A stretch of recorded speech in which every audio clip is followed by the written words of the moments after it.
कुंज बिहारी जय Radha Madhav Kunj Bihari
So today we are reading from chapter 10 and verse 12 and verse 13. Arjuna Vacha Param Brahma Param Dhama Pavitram Paramam Bhavan Purusham Shashvatam Divyam Adi Devam Ajam Vibhu. Param Brahma Param Dhama Pavitram Paramam Bhavan Purusham Shashvatam Divyam Adidevam Ajam Vibhu. Ahustam Rishya Sarve Ahustam Rishya Sarve Devarshi Naradas-tatha Devarshi Naradas-tatha Asito Devalo Vyasa Asito Devalo Vyasa Swayam Chaiva Bhavishime. Swayam Chaiva Bhavishime. Anyone from Prabhuji? Arjuna Vacha Param Brahma Param Param Brahma Dhama Pavitram Paramam Bhavan Purusham Shashvatam Divyam Adidevam Ajam Vibhum. Ahusvam Rishaya Sarve Devarshi Naradas-tatha Asito Devalo Vyasa स्वयं चैवा प्रविश्य मे। Mataji's. Arjun उवाच परं ब्रह्म परं धाम पवित्रं परमं भवान् पुरुषं शाश्वतं दिव्यम् आदिदेवमजं विभुम् आहुस्त्वं ऋषयः सर्वे देवर्षिर्नारदस्तथा असितो देवलो व्यासः स्वयं चैव प्रविश्य मे। Translation. Arjuna said, "You are the Supreme Personality of Godhead, the ultimate abode, the purest, the absolute truth. You are the eternal, transcendental, original person, the unborn, the greatest. All the great sages such as Narada, Asita, Devala, and Vyasa confirm this truth about you, and now you yourself are declaring it to me." Purport by His Divine Grace A.C. Bhakti Swami Srila Prabhupada, Srila Prabhupada ki Jai. In these two verses, the Supreme Lord gives a chance to the Mayavadi philosopher, for here it is clear that the Supreme is different from the individual soul. Arjuna, after hearing the essential 4 verses of Bhagavad Gita in this chapter, became completely free from all doubts and accepted Krishna as the Supreme Personality of Godhead. He at once boldly declares, "You are Param Brahma, the Supreme Personality of Godhead." And previously, Krishna stated that he is the originator of everything and everyone. Every demigod and every human being is dependent on him. Men and demigods, out of ignorance, think that they are absolute and independent of the Supreme Personality of Godhead. That ignorance is removed perfectly by the discharge of devotional service. This has already been explained in the previous verse by the Lord. Now, by His grace, Arjuna is accepting Him as the Supreme Truth in concordance with the Vedic injunction. It is not that because Krishna is Arjuna's intimate friend, Arjuna is flattering him by calling him the Supreme Personality of Godhead, the Absolute Truth. Whatever Arjuna says in these 2 verses is confirmed by Vedic truth. Vedic injunctions affirm that only one who takes to devotional service to the Supreme Lord can understand Him, whereas others cannot. Each and every word of this verse spoken by Arjuna is confirmed by Vedic injunction. In the Kena Upanishad, it is stated that the Supreme Brahman is the rest for everything, and Krishna has already explained that everything is resting on Him. The Mundaka Upanishad confirms that the Supreme Lord, in whom everything is resting, can be realized only by those who engage constantly in thinking of Him. This constant thinking of Krishna is Smarna, one of the methods of devotional service. It is only by devotional service to Krishna that one can understand His position and get rid of his material body. In the Vedas, the Supreme Lord is accepted as the purest of the pure. One who understands that Krishna is the purest of the pure can become purified from all sinful activities. One cannot be disinfected from sinful activities unless he surrenders unto the Supreme Lord. Arjuna's acceptance of Krishna as the Supreme Pure complies with the injunctions of Vedic literature. This is also confirmed by great personalities, of whom Narada is the chief. Krishna is the Supreme Personality of Godhead, and one should always meditate upon Him and enjoy one's transcendental relationship with Him. He is the Supreme Existence. He is free from bodily needs, birth, and death. Not only does Arjuna confirm this, but all the Vedic literatures, the Puranas, and histories. In all Vedic literatures, Krishna is thus described, and the Supreme Lord Himself also says in the 4th chapter, "Although I am unborn, I appear on this earth to establish religious principles." He is the supreme origin.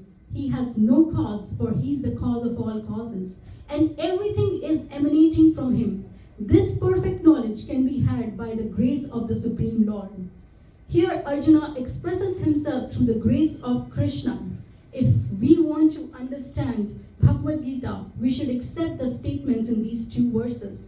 This is called parampara system, acceptance of the disciplic succession. Unless one is in the disciplic succession, he cannot understand Bhagavad Gita. It is not possible by so-called academic education. Unfortunately, those proud of their academic education, despite so much evidence in Vedic literatures, stick to their obstinate conviction that Krishna is an ordinary person. Let's start with pranam mantras. Om Ajnanatimirandhasya Jnananjanashalakaya Chakshurunmilitam Yena Tasmai Shri Gurave Namah Shri Chaitanya Manobhishtam Sthapitam Yena Bhutale Swayam Rupa Tadamayam Dadati Swapadantikam Vandeham Shri Guru Shri Yuta Padakamalam Shri Gurum Vaishnavamscha Shri Rupam Sagrajatam Sahagana Raghunatamritam Tam Sajivam Sarvaitam Sarvadutam Parijana Sahitam Krishna Chaitanya Devam Shri Radha Krishna Padam Sahagana Lalita Shri Vishakhanvitamscha He Krishna Karuna Sindhu Dinabandhu Jagatpate Gopesha Gopika Kanta Radha Kanta Namostute Taptakachana Gaurangi Radhe Vrindavaneshwari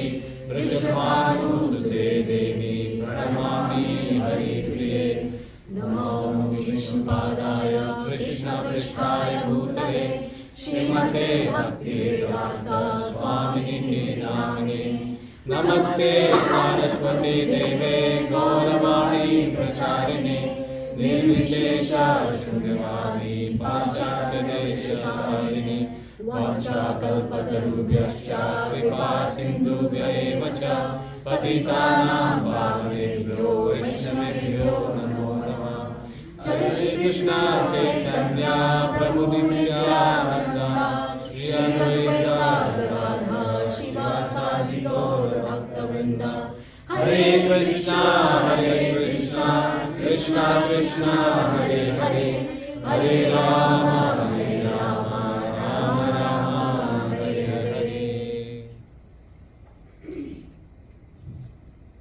Alright. So first of all, I wanted to take this opportunity to thank ISKCON of Burden Management, Ramchandra Prabhu, 𝗷𝗫𝗏 Prabhu, for giving me this wonderful opportunity to speak today. I'm a little nervous, as you can see. So a couple of months back, actually, Shilpi Mataji reached out to me to speak in Vaishnavi Sangha, and the occasion was Mother's Day. And at that time, my daughter was only 16 months old. And I was thinking to myself, when I went to speak that day, and there were mothers like Subhadra Mataji, and Arundhati Mataji, and Alkanandini Mataji, who probably have kids older than me.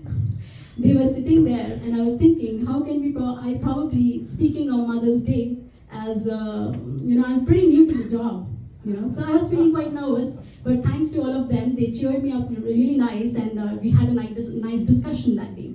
So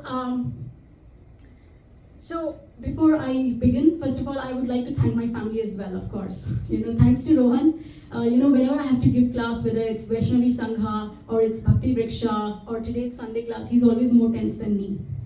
So thanks to him, actually, he had been a very wonderful spiritual mentor, guide, and friend to me. And thanks to Anagha, my 20-month-old daughter, without whom I think Krishna consciousness would have been a little incomplete, a more theory to me. And of course, I'm not doing anyone's family planning here, and not I'm recommending to have kids. It's just that I feel that everyone is different, everyone has their own psychophysical natures, and for the kind of person that I am, I think it made a huge difference in my Krishna consciousness, and probably it will make more difference when she will grow up. And of course, I want to thank Patrina Mataji. She's not here, she's taking care of Anakha, so that Rohan can sit here and listen to my class and find mistakes. Alright, so once I was given an opportunity to speak at a Bhakti Vriksha program, and after the class was over, that one person walked up to me and he said that, Mataji, you gave a very nice class. I dared to ask him, what did you like about the class? He said, you ended on time. So I know it's already 6 almost. I will try my best to end it on time so that at least you like something about the class towards the end. When I was listening to a lecture from a very senior Vaishnava, and he was sharing that when he was starting to give lectures, when he was very new to Krishna consciousness, and he was starting to give lecture in temples and programs, so he was given 8 guidelines on how to speak, how to give lectures, how to speak to the crowd, depending on their levels and everything. So there were 8 guidelines. So the 8th guideline was asterisk, the most important guideline. It was depend on Krishna. And in the bracket was written, but only after you have prepared. So I am depending on Krishna much more than I have prepared. Okay, so I would like all of you to close your eyes for a few seconds, if you can, and it's a very, very humble and selfish request, and pray that whatever I speak today, may the right words come out at the right time. May whatever we discuss today, it cleanse our consciousness, entertain our ears and hearts, and may it pulls our consciousness towards Krishna. Thank you. Thank you very much. All right. So in ISKCON, they say copyright means copy is the right. Okay. So I have taken the raw material from whatever I have heard, whatever I've read, and I've added some mirchi masala, some spices to it. Okay. So Bhagavad Gita is a 2-level conversation happening, right? It's a 2-level of dialogue that's happening. There's an outer level of dialogue and an inner level of dialogue, right? So monologue means one person speaking, dialogue means 2 people speaking to each other, right? So outer level of dialogue is happening between whom? Any guesses? Sanjay and 𝗔𝗯cie. Yes, absolutely. And the inner level of dialogue is happening between? Yes. So outer level of dialogue is happening between 𝗔𝗯cie, who is of course the father of the Kauravas, and he is congenitally blind. He's blind by birth. And he's not only congenitally blind, he's also circumstantially blind, meaning that he's blinded by undue attachment to his sons, especially his eldest son, Duryodhana, right? And the conversation is happening with Sanjaya. Sanjaya is Duryodhana's minister, 𝗔𝗯cie's minister, and they both are having a conversation because Sanjaya is logged into a live YouTube session. We watch T20, World Cup, Super Bowl, Hari Bowl, all of this we watch live, right? So at that time, he was watching the whole battle of Kurukshetra happening live, right? So 𝗔𝗯cie was asking him. So Bhagavad Gita is 18 chapters, 700 verses, and there is only one verse spoken in the entire Bhagavad Gita by 𝗔𝗯cie. And what is that verse? That is the first verse of Bhagavad Gita.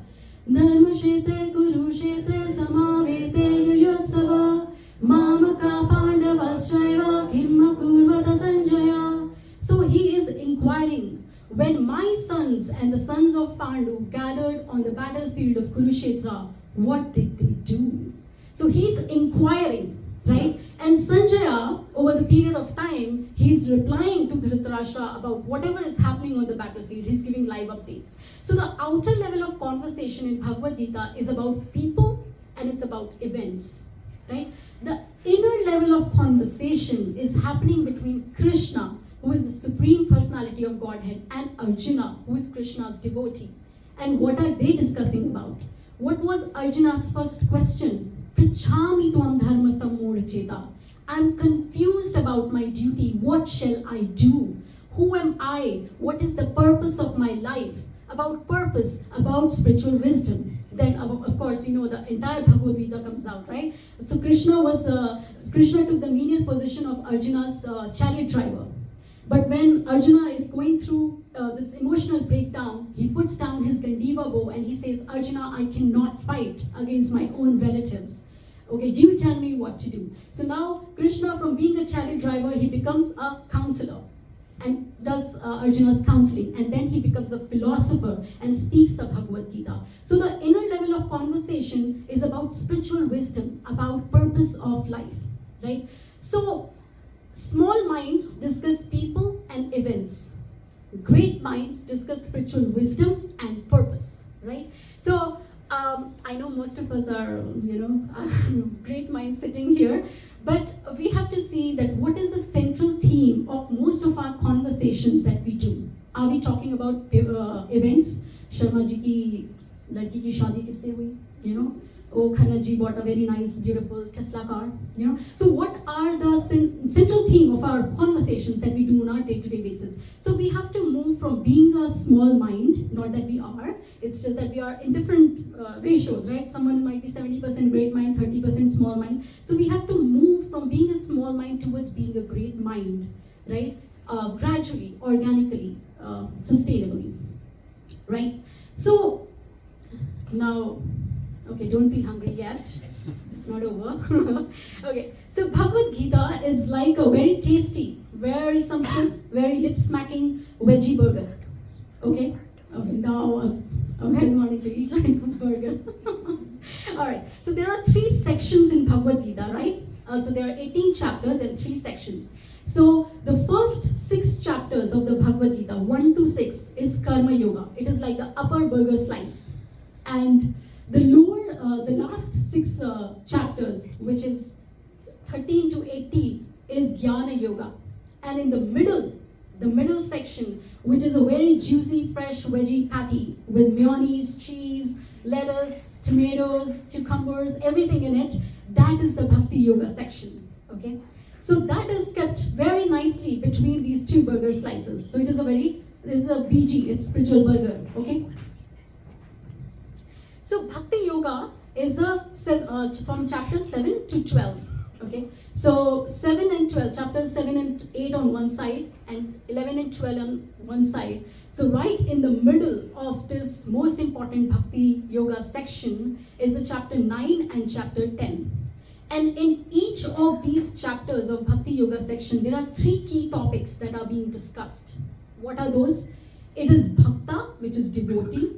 It is Bhakti, which is devotion or devotional service. Or it is Bhagwan, God. So any chapter you pick, whether you pick chapter 10 itself, it is opulences of the absolute. It is Bhagwan, God being discussed. And of course, there is Bhakti along with it. In chapter 9, the more focus was on Bhakti, on devotion and devotional service.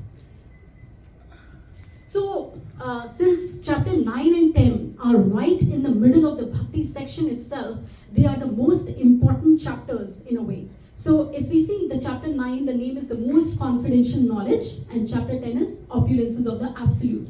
In chapter 9, the theme is mostly around devotion and devotional service. Like patram pushpam phalam toyam yo me bhaktya prayachati yat karoshi yad ashnasi yad 𝗔𝗯ance 𝗂𝗲𝗿. So Krishna is saying, whatever you offer, whether it's a fruit, leaf, water, just offer it to me with devotion. So the theme is around devotional service. In chapter 10, the theme is around the object of devotion, right? Who is that object of devotion in chapter 10? Krishna. Yes. So let's understand this term a little bit, object of devotion, okay? I know this whole crowd is very enlightened and elevated, so our object of devotion most of the time is Krishna. But in general, let's talk about the general population. Object of devotion means that which is the center of your life. On a day-to-day basis, where you spend most of your time, most of your physical, mental energy, most of your efforts, right? Around which, like for a new mother, her newborn child, for a mother, a newborn child can be her object of devotion. Because she's spending every moment thinking when is her next feeding, when to change the diapers. She's going through all of this thoughts in her mind because she's constantly mentally and physically working towards her or him, whatever. Right? So that child becomes the object of devotion. For someone, it can be a physical fitness. Someone likes to stay fit. So that person really watches what he's eating and different things. That person makes sure that he's in the gym at the right time or he's going for running at the right time. So someone's physical fitness can be their object of devotion. Someone's job can be their object of devotion. Someone's relationship, a new boyfriend and girlfriend, their relationship becomes their object of devotion. So, of course, I understand that most of us have understood this pretty well, and we have Krishna as the center of our devotion. So we need not to put them as like, oh, materialist, We are all going through our own journey of spiritual evolution, And I was listening to a very, very interesting lecture from His Grace Chaitanya Charan Prabhu, and the title of that lecture was Balancing Intensity of Our Devotion with Sensitivity Towards Others. So he mentioned that our spiritual standards are not meant to embarrass others, you know. So he was giving an example of His Holiness Radhanath Maharaj, that once some devotee came up to him and he said, Maharaj, my frequency does not match with this person. So Maharaj told him that true humility means that you come down to his level and you make sure your frequency matches with him. Frequency matching does not mean we start doing what the other person is doing. It means that we are really understanding where is this person on his spiritual path and helping that person take one step closer towards Krishna. So chapter 9 is about fix your mind on the Supreme Lord. Chapter 9 ends with Man Mana Bhav Mad Bhakto, right? And chapter 10 is Lord's opulence on which you can fix your mind. Right? Chapter 9, the topic is mainly around bhakti, around devotion, devotional service, and chapter 10 is around Bhagavan. So chapter 10 is opulence of the absolute. Two important terms here, opulence and absolute. So what is the opposite of absolute? Relative, right? So relative means that there is a comparison that can happen, right? So for example, I was reading an article, I just Googled 10 richest people in the world. In July 2023, Elon Musk has become the richest person. In January 2023, Bernard Arnold was the richest person, right? So you see, within 6 months, someone else became the richest person, right? So this switch keeps happening. So someone who is richest today may not be richest tomorrow. So everything is very relative.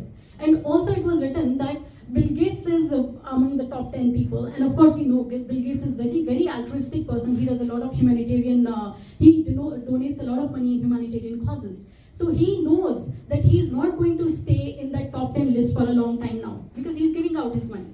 So you see that someone who is giving out his money, he's not going to stay rich, right? But we know that Krishna, he's the source of everything and everything. He says, Ishavasya idam sarvam, right? Om purnam ada purnam idam. So he's saying that I give out, but I still stay the whole, right? So absolute means that there is no competition. There is no relativity here. It is beyond any comparisons that we can do in this material world, right? So for example, someone might be more beautiful. One person A might be more beautiful. Person C might be more rich. So there is these words like more. These comparative words don't exist there. There is always superlative. Greatest, largest, biggest, most. So there is no comparison. So that is the meaning of absolute. Now this verse 12 and verse 13, they are very, very important verses. Why so? Because 𝗔𝗯𝗂𝗂𝗿 Gita has just ended. So 𝗔𝗯𝗂𝗂𝗿 Gita is verses 8, 9, 10, 11. It has just ended. And that 𝗔𝗯𝗂𝗂𝗿 Gita is called the essence of Bhagavad Gita. Okay? So after this Gita, 𝗔𝗯𝗂𝗂𝗿 Gita has ended, now Arjuna is saying, now Arjuna is paraphrasing his understanding, what he has understood. So it is Arjuna's realization, and he has finally come to the conclusion. This is Vedanta. He has come to the conclusion of the Vedas because he is understanding that Krishna is the Supreme Personality of Godhead.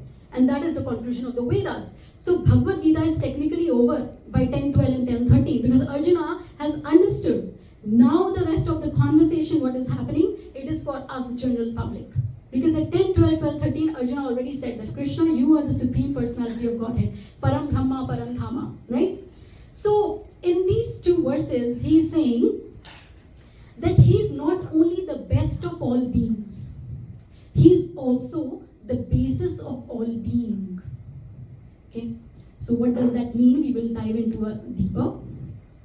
Okay, so there is this hierarchical conception of God. So first part is that he is the best of all being. Now this is a hierarchical conception of God. Why so? It feels like, just like I mentioned, that top 10 richest people in the world, right? That if I work hard, let's consider like a corporate company, we all work in some IT company or somewhere we work, right? So in order to climb the success ladder, the corporate success ladder, we need to work hard. We need to do some networking, probably learn some politics as well along the way. I'm just kidding. It's optional whether you want to do it or not. But in order to climb that success ladder, right, you will first become director, then senior director, then VP, then SVP, then corporate VP, then you will become some CXO, and then finally you will become CEO. So it feels like that anyone and everyone of us is capable of becoming the CEO of our company that we are working for, right? So we can definitely occupy that position in the material world. But it is being said that Krishna is the best of all beings, like, but it does not mean that we can become Krishna one day. So, but Hiranyakashipu, he was a very powerful and demoniac king. He had this hierarchical conception of God. He thought that I will perform because soul is eternal. I will perform so much austerity, lifetime after lifetime, that one day I will defeat Vishnu and I will become the God. So he had this hierarchical conception. We cannot become God, but we can become godly. Okay. So what is the categorical conception? Categorical conception means that he is the basis of all being, right? So that God exists in his own category altogether. So even if I work very hard, it's not that I'm going to become God one day. That's not my goal. That's not the goal of Krishna consciousness, of course, right? So Krishna exists in his own category. Why? Because he's the basis of all being. In this material world, you can understand it like this, right? Suppose there's a mother and a child. No matter how much your child grows, whether he becomes 30, 40, 50 and mother becomes 90, the child will always remain the child and mother will always remain the mother. No matter whether the child becomes 90 years old and the mother dies, the child cannot become his or her own mother, right? So that is the difference. That is the material example with which we can probably understand the difference between hierarchical conception and categorical conception. So Hiranyakashipu had this hierarchical conception, but Prahlad Maharaj had a categorical conception. Why? Because when Hiranyakashipu asked Prahlad, what is the source of your strength? So what did Prahlad answer? Anyone? Same as yours. He said the same as yours. Yes, and then he said something more than that. He said it's the Supreme Lord. Yes, he said that the source of your strength, the source of my strength is the same as source of your strength and the source of your strength. So what does he mean is that the source of your strength and the source of your strength. So who was the source of Hiranyakashipu's strength? Brahma. So now it might seem like he's sounding very provocative in this, right? Prahlad is provocating Hiranyakashipu, but he was not being provocative. He was being educative. That you cannot become God. That he is existing on a different level, in a different category altogether, right? So, now basis of all being, right? Let's discuss this piece of it, right? Best of all beings and basis of all being. So is it a big bang or a big brain? What do you think? Both? Who's saying both? How do you think so? Big Bang needs a big brain. Oh my God. Did you see my slides before? No. Alright. Yes, so it's a big bang by a big brain, right?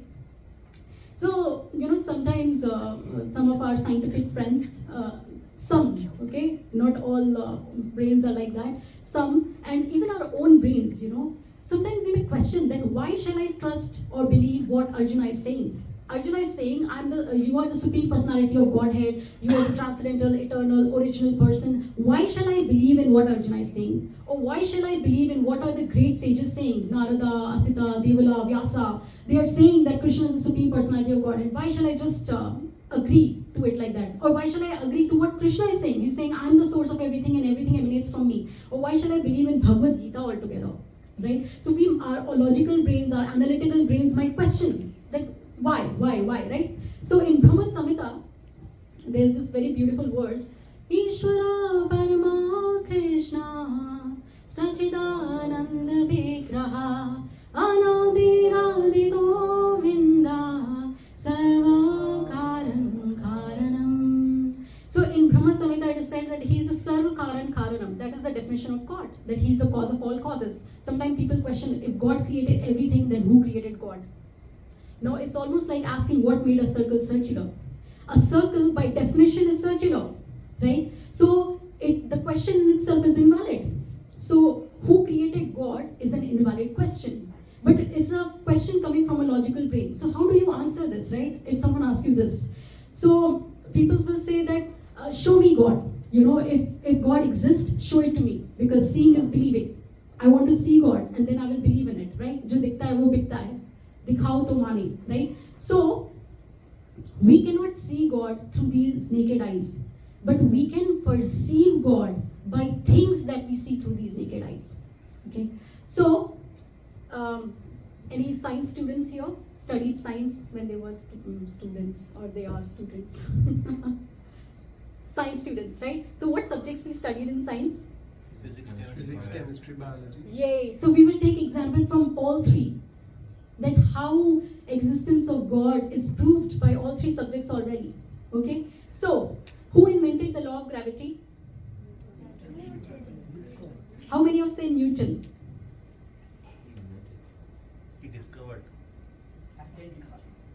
Yeah. So Newton did not invent law of gravity, right? Apples were falling even before he noticed, right? So he discovered the law of gravity. Now it was Newton's intelligence. When he saw the apple falling, he questioned that why did the apple fall? Most of us would have probably eaten that apple and gone away, right? An apple a day keeps the doctor away. So, but Newton, it was his intelligence that he questioned that why did the apple fall? That things don't happen by chance, right? Things in nature work in an orderly manner. Things are not happening by randomly, right? So, and then he came up with this law of gravity. But still, his law could not prove that why only ripened apples fall, why unripe apples don't fall, right? So, and he came up with this whole formula G m1 m2 upon r square, right? m1 is the mass of first object, m2 mass of second object divided by the distance between the objects, and then he multiplies everything with a G, capital G. Gravitational constant. That is the gravitation constant, right? I thought someone would say God. No, but that is really the point. He is multiplying something with a gravitation constant. Now, where is this constant value coming from? Why that constant value has to be 9.8, whatever? Why cannot be 15? Why cannot be 20? So why we are not asking this question? So now another physics example. Any fans of physics here? Oh, perfect. All right. So Prabhu, could you explain that how rainbows are formed? I'll just start. Okay. Rainbows are formed. The light refracts the water molecules, and that's how the rainbows form. So the white light has all 7 colors, but when when it hits the water molecule, it divides into different bandwidth, and that forms the rainbow. Yeah. So perfect. Prabhu. So there are 3 things in play. Okay, I'll give you the next chance. There are chemistry questions also. All right. So okay. So of course, as Prabhuji said, that there are laws of reflection and refraction in play here. Okay. So there are 3 objects, right? There's a sun. There is the water drops, which are suspended in the air after the rainfall, and there is this human eye. Okay. So the sun has to be first of all behind us. Okay. The sun rays enter into the raindrop. It reflects inside and then refracts outside. So the light coming out of the raindrop, right? The angle between the light that is going inside the raindrop and that is coming out has to be between 40 to 42 degrees for us to be able to see the rainbow. So suppose I call my friend and say, hey, I'm seeing a beautiful rainbow. That person will say, I'm not seeing any rainbow here, because that person is at a different angle and there are not enough raindrops where he's standing. There have to be enough raindrops in the sky to form a certain amount of, first of all, rainbow. Okay. So you must be seeing, sometimes you just see a small line, sometimes you will see the whole bow, sometimes you can see a circle as well for a raindrop, for a rainbow, right? So who made these laws of refraction that govern the visibility of rainbows, right? And also, who determined these angles, that everything has to exist, all the light that has to enter our eyes for rainbow to form, it has to be between 40 to 42 degrees. Where are these values coming from? Right? So now chemistry. Are we ready? No. Alright, any chemistry fans here? Everyone's quiet now, okay, alright. Alright, so okay, what do you see on the left side, or top left picture? Diamond. And what do you see on the right? Coal. Graphite. Yeah? So diamond and graphite. I'm sure someone may be having some faint memory from chemistry if you studied little bit. That graphite and diamond, they both are made up of carbon atoms, right? But they have totally opposite properties. Graphite is soft and diamond is hard. One is a good conductor of electricity, one is an insulator, right? So same carbon atoms, different molecular structures and different properties altogether. What led to this different molecular structure? Did Big Bang happen? In the ground there are circumstances. If the pressure is more, coal is also in the same mind, right? So if the pressure is more, heat is more, diamonds are formed. Why there is a difference in the external circumstances? The different places in the earth, there are different circumstances. Why there is circumstantial difference, that is, there is more larger. Good point, Prabhu. But now the question will arise that who set those circumstances to be certain way? Why there are only 4 seasons? Why there are not 5? Right? So the leaves are green because of photosynthesis, because of the presence of chlorophyll, but they could have been red because of the presence of chlorophyll. Who determined the color to be green? Right? But Prabhu, point taken. Good point. In this case, Yeah. but earlier cases was, that universal constant, it's a valid point. Yes. Okay. Yeah. We cannot So, answer so far. yes. So even with chemistry, like for example, there can be some substances can be made of the same compounds, but their molecular structure leads them to produce different colors, different smells. Something can be totally smelling too good, fragrant, and just change the structure a little bit, and that will become like a very bad, pungent smell, right? So, what is determining so much of variety in nature, right? So now biology. Any biology fans here? Oh yeah. Okay, Madhav is biology fan. Okay, so so a small seed has an entire algorithm for a big banyan tree, and not only for just the tree, many millions of fruit, and now within that fruit there are millions of seeds, and within those seeds there can be multiple trees. It's like an Inception movie altogether, right? When you look at a big banyan tree, it's like an Inception movie. Like how can a big banyan tree have so many fruits, each fruit having its so many seeds, and each seed is having the entire algorithm, entire code written in it, that how it will grow. And also if you look outside, right, you buy seeds. How many gardening fans here who do gardening? You get seeds. Do seeds have a smell? No. Okay. So seeds do not have smell. The sunlight does not have a smell. The water does not have smell. Mud has a smell, but it's the same smell that it will have for any seed, right? But still, each seed, different types of seed you grow, it will give a different flower, a different fruit, which will have a different smell, and which will have different color, right? So the whole algorithm is packaged in a very, very small seed. This is a little mind-boggling if you start thinking about this, right? So, and look at the symmetry of fruits and vegetables, right? First of all, you look at the smell also, right? Broccoli, cauliflower, potatoes, carrots. Every fruit has a different smell. Every fruit, okay? And look at the symmetry of these fruits and vegetables, right? You cut an apple, the seeds are placed right in the center of the apple. Have you ever found an apple on which seed was on the left hand side or on the right hand side, or seed wasn't there? Any apple you have ever cut in your life? No. Seeds are always there, and they are always in the center. And have you ever seen an orange or tamarinds? Tamarinds, you call it tamarinds? Mandarins. Mandarins. So, mandarins, right? You see at each of the slice, they are so symmetrical. They are so much same in size.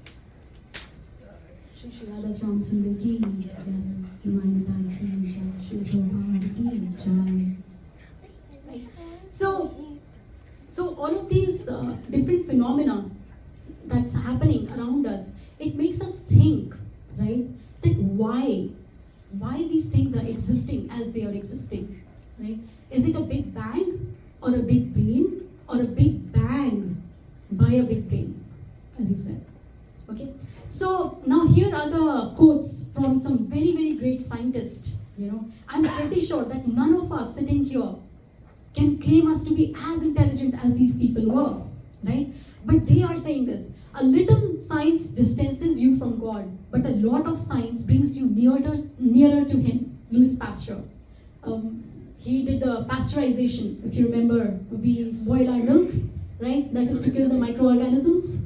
At a certain temperature, they all get killed. Therefore, we boil our milk. That is a pasteurization process. That's what he invented. Gravity may put the planets into motion, but without the divine power, it could never put them into such a circulating motion as they have about the sun. So now Newton himself is saying that I can explain the law of gravity, dude, but I don't know how these planets are revolving around the sun. Because for them to revolve around the sun, they can very well fall into the sun, right? Because they're revolving. They have to have enough velocity to revolve, so that the velocity is always is balancing with the gravity, right? So the velocity is keeping them in the orbit. Velocity in addition to gravity is what's keeping them in the orbit. If the velocity is too high, they will fall off the orbit. If the gravity is too high, they will fall towards the sun. So it is the right balance that is keeping them within the orbit. I am compelled to ascribe the frame of the system to an intelligent agent. I believe in God who reveals Himself in the orderly harmony of the universe. Okay, so the last line I just mentioned before, that we cannot see God with these naked eyes, but we can perceive God by things that we see through these naked eyes. So now people may think that science is against spirituality. There's always this fight going on, science versus spirituality. It's like India versus Pakistan match. No, it's not like that. Science, it's almost like, if you study science, any social science fans here, history, geography, economics, yeah, right? So if you start finding what is the chemical composition of sodium chloride, it's a science question. If you try to find that answer in your social science history book, will you find the answer? No, right? So similarly, why are we trying to find the presence of God through science? Because that's not the function of science. Science is there to observe the nature's phenomena and use it to make things that make our life comfortable here, right? Like we are having so much of technological advancement, just to make our life comfortable. But science has nothing to explain about the presence of God, right? So science observes and explains the phenomena, but spirituality explains that why the phenomena exist. Science can give us speed, right? You can buy the best car available in market, a very nice looking white Tesla car, and driving at 150 miles per hour. But where do you want to go with that car? That is what spirituality will let you know. So science will give us direction. So science explains how things work, but spirituality explains why things work. Science is the study of matter, and spirituality is the study of what matters. Science makes things better, and spirituality makes people better, right? So what I have to do with the technology, now this mic is there, right? I can speak any damn thing in this mic. This mic is agnostic to whatever I speak, like it is neutral. I can speak positive things and motivate people. I can speak negative things. I can sing bhajans, or I can sing vulgar songs. I can do whatever I like with this mic right now. But this mic is neutral, so science is neutral. Science adds ears to your life, but spirituality adds life to your ears. Right? So, since this is Purushottam month, oh my God, I'm really... Okay, I will take maybe 10 minutes more if that's okay. Prabhu, that's okay? Okay. Okay, I could go ahead. Alright, so Purushottam, right? This is a Purushottam month going on, okay? And we will see that how Krishna, in various verses, he has explained that if you do not want to believe in me, you can see my presence in this material world at various levels, okay? So in chapter 15, Krishna is explaining this from verse 12 to verse 15, okay? So Purushottam, first of all, what is the meaning of Purushottam? Tam means darkness. Uttam means above darkness, and Purushottam means person who is above darkness. And chapter 15 is Bhagavad Gita, is yoga of the supreme person, Purushottam, right? So from verses 12 to 15 is where he's describing that I'm present at the cosmological level. So at cosmological level, if you want to see my presence, see the splendor of the sun and moon, right? The sun rises always in the east and sets in the west. Has anyone seen sun not rising at all? There's no leave of absence for sun, right? We can go on leave of absence at our companies and they will still give a job, but sun never gets an off time. Like, it's always there, rising in the east, same direction, sets in the west, right? So splendor of sun, and never ever you have seen that this summer the sunlight has gone a little bit down. You know, I could not dry my clothes outside because the sunlight is not sun is not hot enough. It's not like that. It's always shining bright. So where's that energy coming from, right? And then in 13th verse, he's saying, 𝗷𝗯ance bhutani dharayami aham ojasa pushnami cha aushadhi sarva somo bhutva rasatmaka. So he's explaining at the terrestrial level, I make the planets stay in orbit, and I am the juice of life to all vegetables. Right? As we were discussing, where's the smell of the fruit coming from? Where is the different colors of the coming from? And then in verse 14, he's saying, I'm present at the physiological level also. If you cannot understand cosmological, terrestrial, understand at the physiological level. I am the fire of digestion. The only time that we think about our digestion not working is when it is not working, right? Once you eat a samosa and you put it on your mouth, how many of you think, oh, now the samosa is going to my food pipe. Now it is entering my stomach. Now it is entering my small intestine. Who is following all that process after putting? You just take a samosa, gulp it in, and bring another samosa, right? Until you're all full, right? So no one really thinks that how my digestion process is working. So every part in our body, like that, like a human heart, that can be transplanted. I mean, not transplanted. Like you can heart transplant happens. Yeah, heart transplant can happen, right? And then kidneys, there is dialysis. That can happen. If your kidney fails, there is dialysis. And then there is lung transplant as well. But they have found that for the digestion system, if it stops working, there is absolutely, they have found that if they want to replace the digestive system, it's an impossible task right now for scientists. They say that just to digest one morsel of food, how much of our body works to do that? It's amazing. So now in the 15th verse, Krishna is saying that I am present at the spiritual level also. He's saying, 𝗷𝗯ance 𝘂𝘁𝘁, that I am seated in everyone's heart. I'm there with you. So he's explaining his presence at various levels in these verses. So now, so far we discussed the basis of all being, that how he's the basis of everything and everyone that exists. Now let's go to the best of all beings. His opulences are being described in this chapter. It is opulences of the absolute, right? So Bhagavan means owner of all 6 opulences simultaneously and to the fullest extent. Now some of us may have some of these opulences. Someone might be beautiful, but he might not be intelligent. Someone might be intelligent, but he might not be renounced. Someone might be very famous. He might be having beauty also, he might be having wealth also, but he might not be renounced. You see that how when beauty comes, wealth comes, you get some fame, you start getting pride in you. So renunciation is not there. But Krishna is the only person who has all of these 6 opulences in full and to the greatest extent, like fullest extent, right? No one has it, like maximum amount. So now, how can we experience those opulences, right, in this world? So one amongst the many represents the one above the many. So now, since I'm saying that Krishna is the Supreme Personality of Godhead, He's Bhagwan, it does not mean that we start devaluing these people that we see around us. No, these people are displaying Krishna's vibhuti, Krishna's opulence. Can anyone start telling me who are these people? Maybe start from, yes. Krishna Ronaldo. Yeah. All right, now the pictures. Yes. Elon Musk, yes. And then Srila Prabhupada, Aishwarya Rai. Then who's this guy? Arnold Schwarzenegger. Huh? Arnold Schwarzenegger. Yes, Miss Arnold. World. Isaac Newton. Isaac Newton, yes. And who's this person? Srila Prabhupada. Srila Prabhupada, yes, done. Who's this Instagram guy? Ronaldo, yes.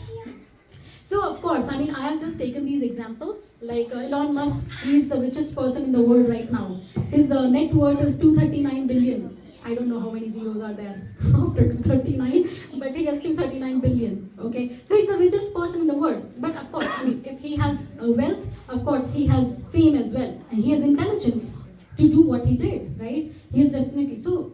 All these people, they have multiple opulences, okay? It's not just that only one opulence they have multiple opulences, but Krishna is saying that I have more opulence, like I have the most of everything that exists, right? So now, let's look at Krishna's opulences, right? We saw a small glimpse of the opulences that exist in this world, but what is Krishna's opulences like, right? Like opulences of wealth. Now Krishna's Bhagavad Gita is saying, Bhoktaram yagyatapasam sarva loka maheshwaram suhridam sarva bhutanam yatmamam shantim rachati. He's saying that I am the supreme enjoyer of all sacrifices, the supreme lord of all planets. Now Elon Musk is probably owner of 2-3 companies. He's like Tesla, SpaceX, Twitter, PayPal. All of these companies he owns, right?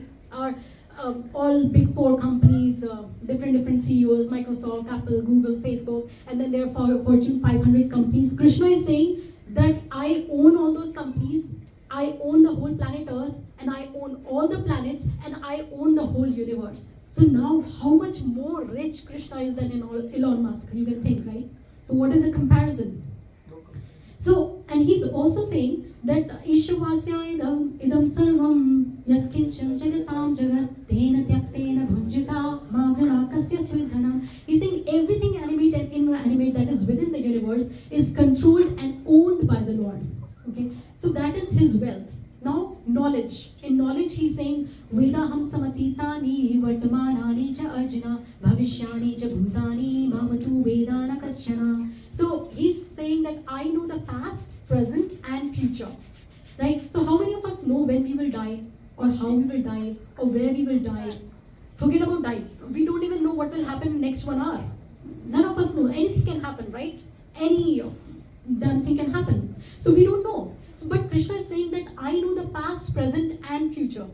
And he does not know it for 1 or 2 people. He knows for the entire 8.4 million species.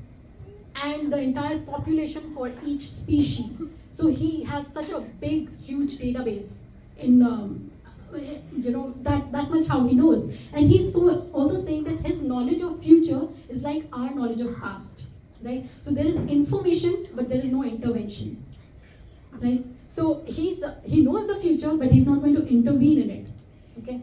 He may intervene when you start doing bhakti and all your sinful activities, so all of that is there.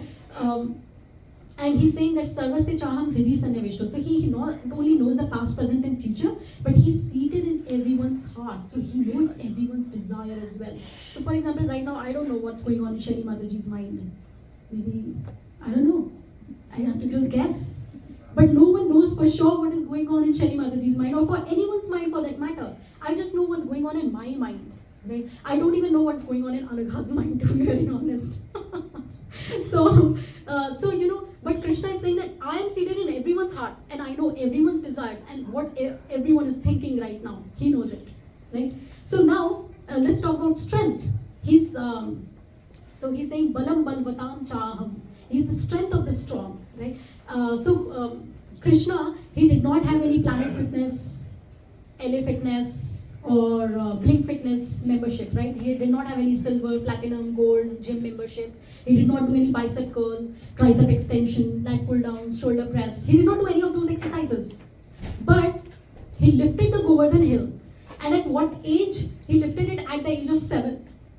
Okay, and you know how did he lift? He did not use his right hand, which is our more active hand. He used his left hand and his pinky finger. Just to show that this is such an easy task for me. Like, you know, I'm just using my left hand to do this. Right? So he lifted the entire Govardhan hill. And he picked it like a child picks a mushroom. So that is his strength. And now, let's look at fame. Krishna is the most famous, right? Arjuna is talking about him and he's saying that all the great sages are also talking about you. They are also telling your glories, right? Devala, Narada, Asita and Vyasa. They are all telling stories about you, about your past. So he is very famous. Now, beauty. I'll finish this up fast. Okay. Now, beauty, right? Now, Krishna is the most beautiful. In Govidam Adi Purusham prayer, it is mentioned, Pidun Kulantam Arvindanayataksham Barhavatam Samasitam Buddha Sundarangam Kandarva Koti Kamaniya Vishesha Shobham Govindam Adi Purusham Tam Aham Bhajami. So, yeah, so basically his beauty is being described in this paragraph, that how beautiful his eyes, he has lotus-like eyes, right? And he's wearing this feather, peacock feather on his crown. And usually in this material world, a human gets attracted to human, right? Have you ever seen a human getting attracted towards a dog? No, right? A dog gets attracted towards a dog, a cat gets attracted towards a cat. But towards Krishna, every living entity is getting attracted. So that is his opulence. That he's so beautiful that every living entity, and not only animals or not only humans, even the grass, the rivers, the trees, they are also getting attracted. So when Krishna is entering the forest, Vrindavan forest, and he's playing his flute, that how each entity is in supreme ecstasy when Krishna enters the Vrindavan forest, right? The peacocks start dancing madly when they hear Krishna's transcendental flute sound. So what is happening to the peacocks? The peacocks think that Krishna's yellow silken garment, it's like the rain cloud, the lightning, and his flute sound is like the thundering. So peacocks think, oh, it's the rain cloud. So let's start dancing. And they start madly dancing around Krishna. And there is this Vrindavan's Got Talent show going on there. So all America's got talent, India's got talent, it has come from Vrindavan, has got talent. So that is the original talent show that happened. Krishna is playing flute and peacocks are dancing around him. And everyone else is so enchanted, the deers, they forgot how to blink their eyes. They're looking with open eyes, they have stopped blinking. Okay, the calves have forgotten how to swallow milk. They were sucking milk from their mother's udders, and they have forgotten that how shall we swallow this milk? So their mouth is all full of milk, their heart is all full of love, and their eyes are all full of tears by listening to the transcendental food sound of Krishna. And the rivers, they have stopped flowing. They have forgotten how to flow, right? And the waves are offering flower at the Krishna's lotus feet.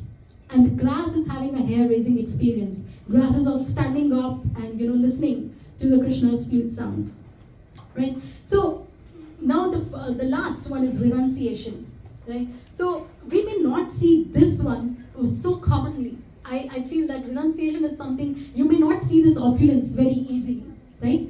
So renunciation, Krishna is saying, I am the most renounced as well. Because he took the menial position of being a chariot driver for Arjuna in the battlefield of Kurukshetra. And he washed everyone's feet in Rajasuya Yajna of Yudhishthira, right? So there are so many different stories where Krishna shows that how renounced he is, despite of having all the beauty, all the fame, all the strength, all the knowledge, everything, he is still equally renounced, right?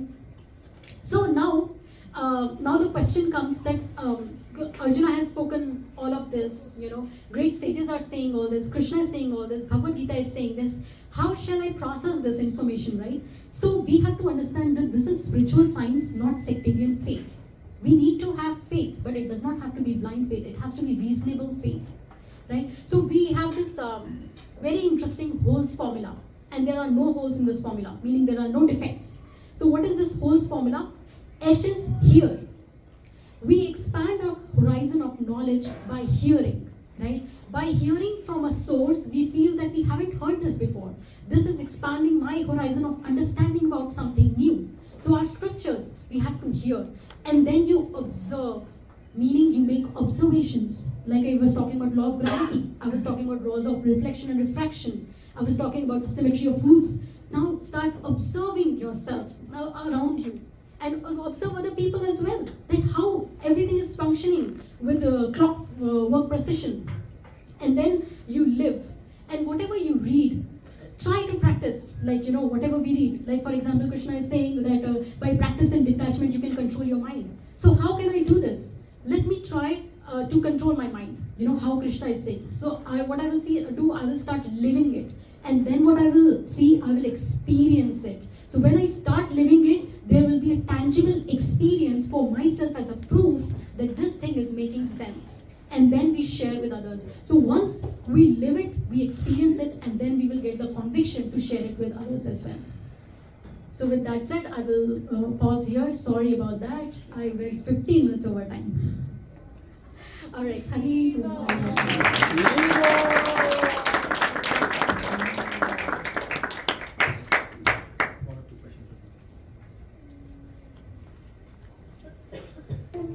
I am very nervous right now. Question? Yeah, one or two. I'd like to make a comment and ask my question. It's interesting in their purport to this verse, both Vishwanath Chakravarti Thakur and Baladev Vijayabhushan say that one reason that Arjuna said this verse is because Krishna had begun to speak about his vibhutis, and Arjuna wanted to hear more about the vibhutis. Therefore, he speaks this verse to inspire Krishna to speak more about his vibhutis, which of course winds up in the 11th chapter and gives the universal form. And then Vishwanath Chakravarti Thakur, who has the eyes of Braj Leela, says that the word Param Dhamma, which we say the supreme abode, but the word Dhamma evidently also has other meanings, meaning body. So Vishwanath Chakravarti Thakur says, Arjuna is also saying, you have the most beautiful body in the form of Shyamasundar. That's Vishwanath Chakravarti's vision. Now here's my question. You made a very wonderful presentation about how Krishna is God. And at the end you said, we share this.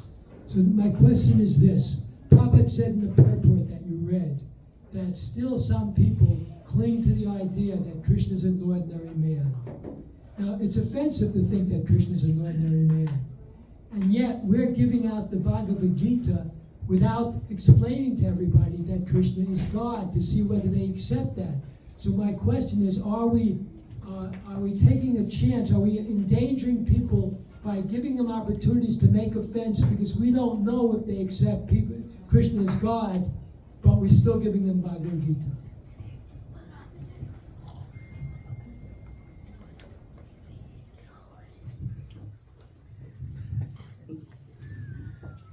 God.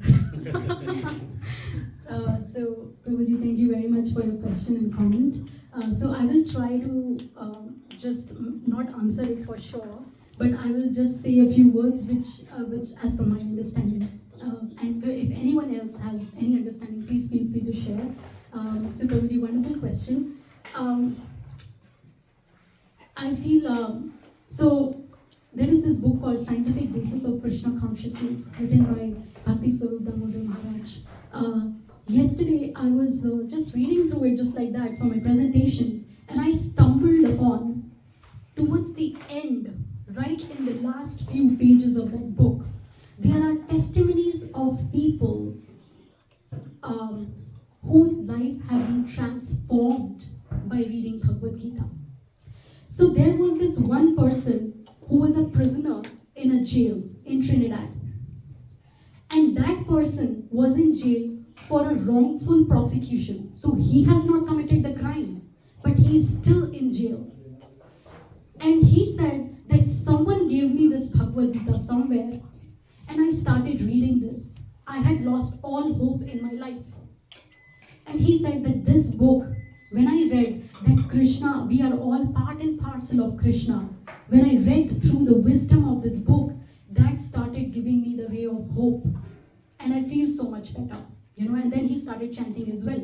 So he wrote this letter, and I was thinking to myself that, this is a real application. This is the whole formula that I was just talking about. So, Prabhuji, I feel that we may just give it to 100 people, and out of that one person might just pick that book, and for that one person, his entire life can be transformed. So maybe those 99 people just kept it on their shelf. They did not read it, but that one person for whom we transformed life, that is like the whole world. It's almost like, there are fishes at the corner of, they give that example, right? If you're putting one fish back into the water, for that fish, that is his entire life. But for the other fishes, maybe they will take the opportunity, they will not take it. But for that one fish, we just transformed it. So that is just my understanding, Prabhuji. I have something to I was saying that Prabhupada knew that people in Kali Yuga will not read. But that's why Prabhupada wrote the as it is, Bhagavad Gita as it is. That's why Prabhupada wrote the Bhagavad Gita as it is in a way. Even if somebody reads only one purport, One word. only one word, he will come to know the Krishna is Supreme Personality of God. So, because that is why Bhagavad Gita as it is different. Another thing, of course, is that we can wonder, yes or no, but Prabhupada wanted these books distributed. He told us to distribute these books. So it's not really our business to speculate so much, because Prabhupada mentioned the purport about the importance of following the parampara. Dr. Siddhanta wanted the books published and distributed. Prabhupada wanted the books published and distributed. So while we worry in our minds, we should be out distributing these books. Thank you, Ranjit. So thank you so much for a wonderful presentation, very scientific, very lucid. So that brought me back to my very early days of Krishna consciousness, when I used to have conversations with one of my fellow pharmacists, and we were discussing, basically Narad Muni has told this to Vyasadeva, that whatever talents we have, whatever opulences we may call it, or whatever talents we have, whatever, all of that, the basis of that is basically to find Krishna in it and glorify Krishna with it. So that's how we can see the world around us, and anything that's why this Vibhuti Yoga, as you rightly mentioned earlier, that we don't have to become envious of others, of their opulences, but we have to see Krishna. It's a reflection, that these are all parts of my reflection. So that's very wonderful. So thank you so much. Yeah. Thank you, Maharaj, for coming.